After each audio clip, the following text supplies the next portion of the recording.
Deuxième.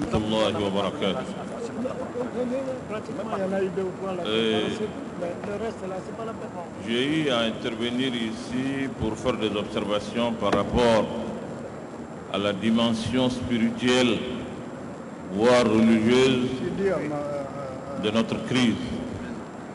Qui, de mon point de vue, cette dimension a été occultée depuis les négociations d'Alger jusqu'à nos jours.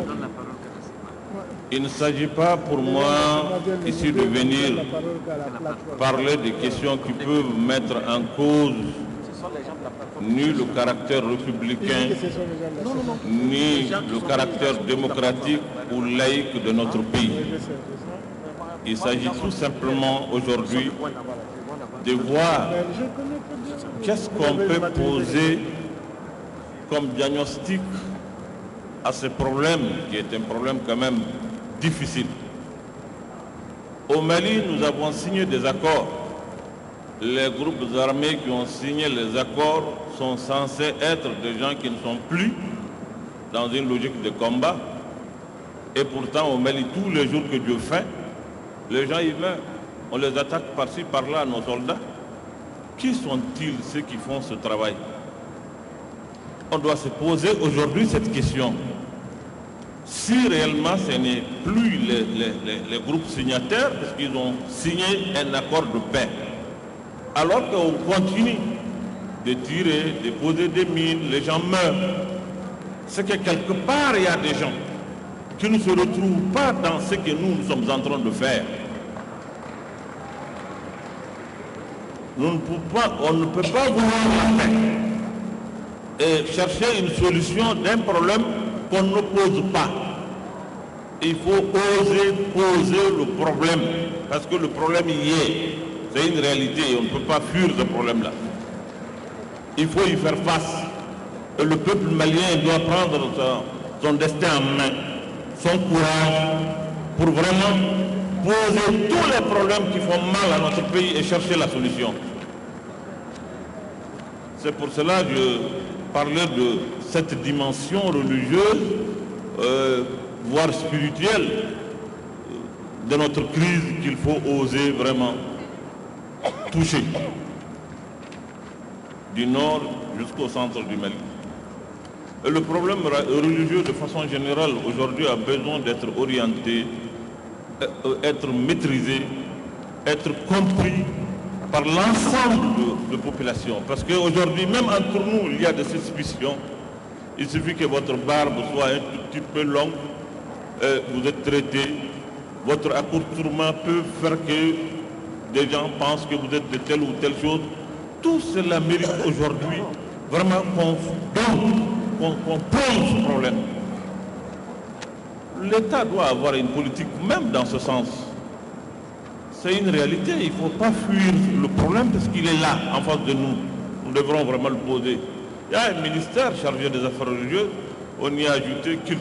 Bon, ça, je ne sais pas ce que ça veut dire aux religieuses et culte, je n'en sais rien. Ça, il faut que les gens... Le ministère des affaires religieuses, d'accord, mais religieuses et culte, bon, ça c'est eux qui le savent. Mais ce ministère et l'État doit avoir une politique conséquente dans le domaine de la religion aujourd'hui, qui est une préoccupation même mondiale. Cela n'entame rien la laïcité du pays.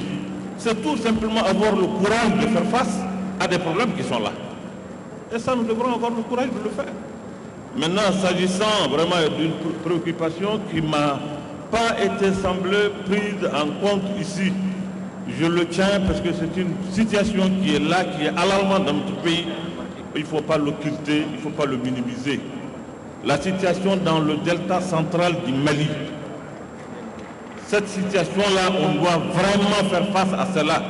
Je n'ai pas entendu dans les recommandations ni une conférence ou une rencontre ou quelconque pour vraiment que les Maliens statuent sur ça et voir qu'est-ce qu'on peut faire dans ce sens.